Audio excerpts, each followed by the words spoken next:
The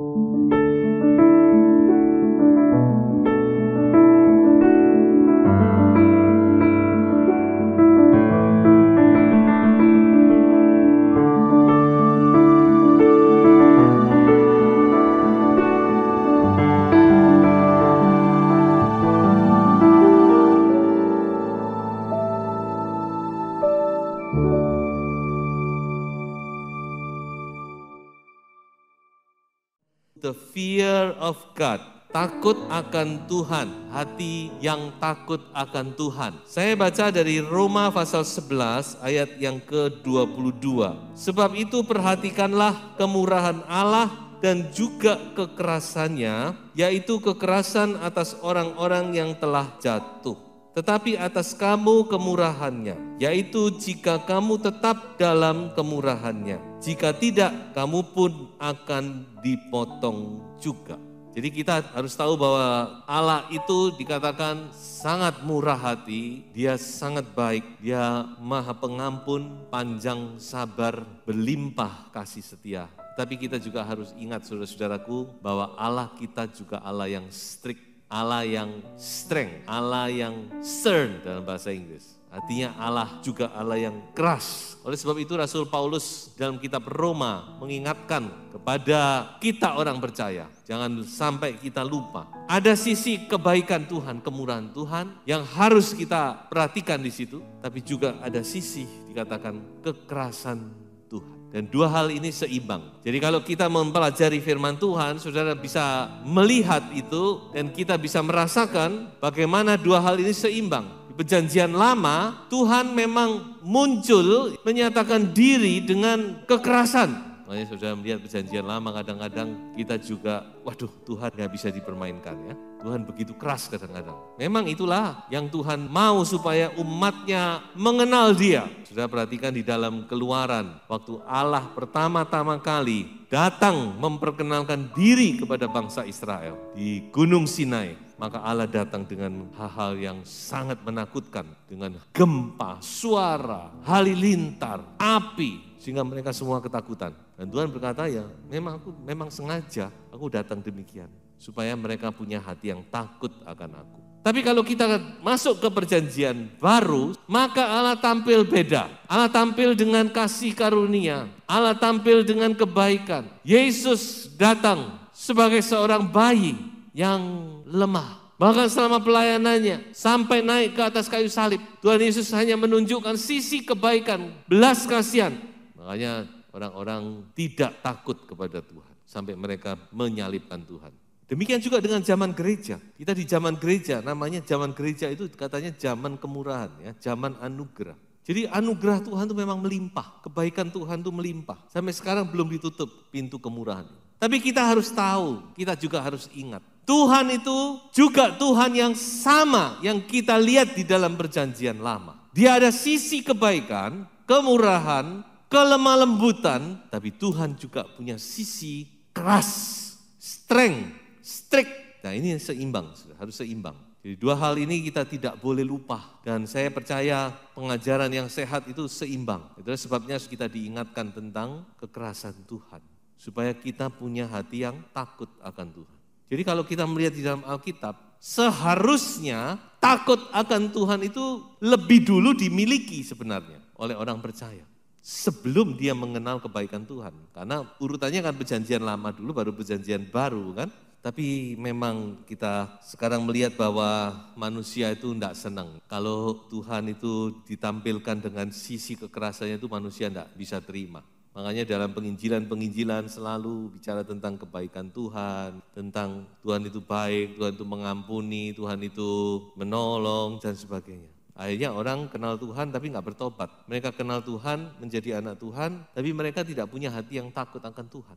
Karena tidak ditekankan bahwa Tuhan itu Tuhan yang menghukum. Kalau kita tidak bertobat, kalau kita tetap mengeraskan hati, tidak bertobat, kita akan terima hukuman. Dan itulah nanti di penghujung dunia. Dunia ini sedang menghadapi murka anak domba dikatakan oleh Alkitab. Satu saat Tuhan akan murka. Kalau Tuhan murka itu nggak main-main. Firman Tuhan berkata sampai orang masuk ke liang-liang bukit, liang-liang gunung masuk ke dalam. Berkata timpalah aku gunung-gunung karena tidak tahan melihat murkanya Allah. Jadi kita harus mendengar suara Tuhan juga yang bicara tentang fear of God. Kita juga harus punya hati yang takut akan Tuhan. Mari kita melihat beberapa contoh dalam Alkitab. Yang pertama tentang 12 pengintai. Saudara bisa baca itu ceritanya di dalam Bilangan pasal 13 dan 14. 12 pengintai dikirim oleh Musa untuk mengintai tanah Kanaan. Dan mereka pulang dengan berita yang membuat hati orang Israel ciut tawar hati. 10. Yang 2 beritanya positif, beritanya berita yang penuh iman. Tapi yang 10 beritanya berita yang negatif. Sehingga dikatakan bangsa Israel yang sudah ada di pintu masuk Kanaan. Mereka sudah di ambang pintu. Mereka tinggal melangkah sejak masuk Kanaan. Akhirnya bangsa Israel itu menolak untuk masuk Kanaan. Dan apa akibatnya? Mari kita baca ayat berikut ini. Ini perkataan Tuhan ya. Sesuai dengan jumlah hari yang kamu mengintai negeri itu, yakni 40 hari, 1 hari dihitung 1 tahun, jadi 40 tahun lamanya. Kamu harus menanggung akibat kesalahanmu, supaya kamu tahu rasanya jika aku berbalik daripadamu. Jadi akhirnya Tuhan juga marah kepada bangsa ini. Dan Tuhan berkata, karena kamu tidak mau percaya, menolak untuk masuk tanah perjanjian, maka kamu juga aku tolak. Generasi ini tidak akan masuk. Selama 40 tahun kamu harus putar-putar di padang gurun sampai generasi ini habis semua. Baru nanti generasi berikutnya yang masuk. Supaya kamu tahu rasanya, dikatakan, jika aku berbalik daripadamu. Kata berbalik daripadamu itu dipakai kata tenuah dalam bahasa Ibrani. So you may know, you will know my tenuah. Tenuah itu artinya ingkar janji sebenarnya. Mungkir. Mungkin sudah berpikir loh, Allah kok ingkar janji? Tidak, Allah yang setia. Allah tidak pernah mengingkari janjinya, saudara. Tapi karena mereka tidak mau percaya, akhirnya Allah berkata, untuk generasimu, aku tidak akan menepati janjiku kepada generasi ini. So you will know my tenuah. Berbalik daripadamu. Jadi saudara-saudaraku, ini contoh pertama bagaimana Allah itu bisa, bukan mungkir sebenarnya ya, bisa tidak menepati janji. Dikarenakan manusia yang tidak mau percaya. Itu namanya tenuah, berasal dari kata nu. Dan saya lihat kata nu ini berkaitan dengan kata bahasa Inggris no. Karena nu itu artinya juga sama no. So you will know if I say no. Kamu akan tahu kalau aku berkata tidak. Gitu ya kira-kira. Nah saudara-saudaraku, ini satu contoh bagi kita semua ya. Bagaimana bahwa Allah itu juga bisa berkata no. Aku tidak akan menepati janji kepadamu. Kiranya kita mendapat peringatan yang keras ini, kita benar-benar waspada juga. Karena semua ini adalah cerita-cerita yang bukan isapan jempol, tapi menjadi gambar, menjadi lambang bagi kita. Yang kedua yaitu tentang Raja Saul. Ya, kita tahu semua Raja Saul. Raja Saul ditolak oleh Allah karena Raja Saul tidak mau taat kepadanya. Tidak mau taat dan tidak mau itu bicara tentang sebuah kesengajaan. Tahu kehendak Allah, tapi Saul tidak mau taat. Sehingga Raja Saul dikatakan dia disingkirkan oleh Allah dan Allah memilih Daud. Dikatakan demikian oleh firman Tuhan. Nah seringkali kita berpikir Allah memang ingin mengangkat Daud atau bagaimana saudara berpikir ya. Tapi saya temukan sebuah kebenaran di sini bahwa ketika Allah mengangkat Saul menjadi raja, Allah itu serius loh. Coba kita lihat ayat berikut ini ya. Ini adalah perkataan dari Samuel. Kata Samuel kepada Saul, perbuatanmu itu bodoh. Engkau tidak mengikuti perintah Tuhan Allahmu yang diperintahkannya kepadamu. Sebab sedianya Tuhan mengokohkan kerajaanmu atas orang Israel untuk selama-lamanya. Nah ini saudara-saudara. Kita memang harus mengerti bahwa Saul menjadi raja itu atas permintaan bangsa Israel. Mereka memaksa, berikan kepada kami raja. Akhirnya Tuhan bilang, oke lah kalau kamu memaksa, aku akan berikan seorang raja. Diberikanlah Saul. Tetapi Tuhan berkata, ketika dia mengangkat Saul, Tuhan itu serius. Jadi Saul itu bukan sekedar seperti apa ya, seperti ya sebuah percobaan saja. Tidak. Makanya saya berkata, Tuhan ketika mengangkat Saul, saya katakan Tuhan itu tidak punya plan B. Dia memang serius. Mau mengokohkan kerajaanmu atas orang Israel untuk selama-lamanya. Tetapi ketika Saul dia tidak mau taat kepada Tuhan, akhirnya plan B itu muncul, saudara. Di sini memang kita harus mengerti, saudara ya. Saya ingat Roma pasal 11 ayat 29 berkata, Tuhan tidak pernah menyesali pilihannya. Jadi Tuhan tidak pernah, ya wis karena kamu minta maksa-maksa tak kasih ini, sakar bengus. Asal dikasih, tapi nanti gimana ya nanti dilihat atau bagaimana ya. Seolah-olah Tuhan itu gak serius begitu ya. Tapi bukan demikian, saudaraku. Jadi Tuhan memang serius. Memang dia mau memilih Saul untuk menjadi raja yang memerintah umatnya, bahkan sampai generasi-generasi yang berikutnya. Tetapi karena Saul tidak mau taat. Jadi kita lihat karena bangsa Israel tidak mau percaya, tidak bisa masuk Kanaan. Saul karena tidak mau taat, maka akhirnya dia disingkirkan oleh Tuhan. Bahkan sebelum dia disingkirkan dikatakan roh Tuhan meninggalkan Saul. Sekarang kita melihat kepada contoh yang ketiga. Contoh yang ketiga ini sekarang kita melihat kepada Daud. Raja yang dikatakan hatinya cocok dengan hati Tuhan. Hatinya setuju dengan hati Tuhan. His heart beats to my heart, kata Alkitab. Jadi denyut jantungnya Daud ini mengikuti denyut jantungnya Allah. Oh, saudara-saudara. Daud begitu luar biasa ya, kasihnya kepada Tuhan, cintanya kepada Tuhan. Dia sangat-sangat dekat dengan Tuhan. Tapi ada satu saat dia juga melakukan dosa ya. Kita semua tahu saudara-saudara ya. Dia merampas istri Uria, Batsheba, dan dia membunuh Uria.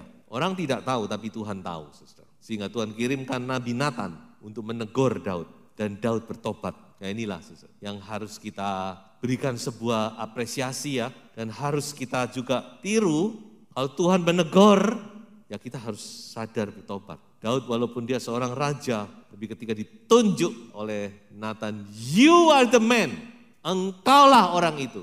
Dia langsung tunduk, sujud pada Tuhan. Dia bilang, Tuhan ampuni aku sudah berdosa. Dan Tuhan ampuni. Nah, ini kebaikan Tuhan, saudara ya. Kalau kita sungguh-sungguh minta ampun, Tuhan ampuni. Tetapi Daud tetap harus membayar harga yang mahal atas kesalahannya itu. Kita tahu semua. Ya saudara bisa membaca itu di surat 2 Samuel mulai pasal 11 dan seterusnya. Gonjang-ganjing yang dialami oleh Daud karena dia harus menuai kesalahannya. Nathan berkata demikian, oleh sebab itu pedang tidak akan menyingkir dari keturunanmu sampai selamanya. Karena engkau telah menghina aku dan mengambil istri Uria orang Het itu untuk menjadi istrimu. You must pay the price. Engkau harus membayar harga itu. Dan harganya sangat mahal. Memang kisah-kisah ini kalau kita dengar, kita jadi miris juga ya saudara. Tapi memang itulah yang harus kita miliki. Kita harus mengerti bahwa ada sisi dari Tuhan kita yang harus kita takuti. Dan kita harus miliki itu, hati yang takut kepada Tuhan. Ini problemnya orang sekarang kan, problemnya anak-anak Tuhan, juga hamba-hamba Tuhan. Kurang memiliki hati yang takut akan Tuhan. Kemungkinan itu tadi, karena tidak seimbang pengenalan kita. Nah itulah sebabnya kita mau coba untuk merenungkan, menyimpulkan dari semuanya itu bagaimana sekarang. Supaya seorang anak Tuhan, seorang kita bisa memiliki the fear of God ini. Dan kita harus memiliki ini saudara-saudara. Supaya kita selamat. Saya sangat percaya walaupun takut akan Tuhan itu jarang dibicarakan, jarang dikhotbahkan. Bahkan seolah-olah itu sudah kadaluarsa ya. Nah, itu kan cerita-cerita di perjanjian lama. Tapi saya tetap percaya bahwa takut akan Tuhan itu sangat-sangat penting. Dan bagi Bapak Ibu yang punya anak, saudara harus ajarkan itu. Bahwa kita harus takut akan Tuhan. Ajar dan tentu kita harus lakukan. Kita harus teladankan, contohkan kepada mereka. Bagaimana hidup yang takut akan Tuhan. So, kalau enggak bahaya, saudara. Zaman sekarang ini kalau tidak bahaya, kita enggak bisa mengontrol. Ya, zaman dulu masih bisa dikontrol, sekarang enggak bisa dikontrol, saudara. Ya, satu-satunya yang kita bisa berikan kepada seorang anak, yaitu bagaimana supaya anak-anak ini bisa memiliki hati yang takut akan Tuhan. Walaupun kita tidak bisa mengontrol, tapi Tuhan bisa mengontrol. Dia tahu bahwa ada Tuhan yang mengontrol. Jadi saudara, kita harus ajarkan. Kita ulangan berkata, ajarkan berulang-ulang kepada anak-anakmu. Waktu engkau duduk, waktu engkau berbaring, waktu engkau berjalan, ajarkan bahwa Tuhan bukan Tuhan yang bisa dipermainkan. Bahwa Tuhan itu Tuhan yang menghukum dan menghakimi. Dan kita harus juga berdoa dan mendoakan supaya anak-anak kita, keluarga kita, bahkan kita sendiri memiliki roh yang takut akan Tuhan. Nah sekarang bagaimana? Saya temukan ada 3 hal yang sangat penting. Yang pertama adalah pengajaran yang seimbang.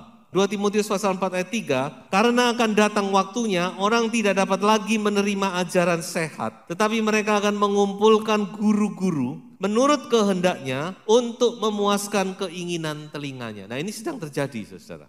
Sekarang kan orang bisa melihat siaran gereja dengan bebas bukan? Sudah tinggal mau cari pendeta yang bagaimana ada. Banyak macam, tinggal sudah lihat aja. Oh pendeta ini begini, oh pendeta ini enak. Karena kalau khotbah setengah jam kita bisa tertawa 25 menit. Macam-macam sudah.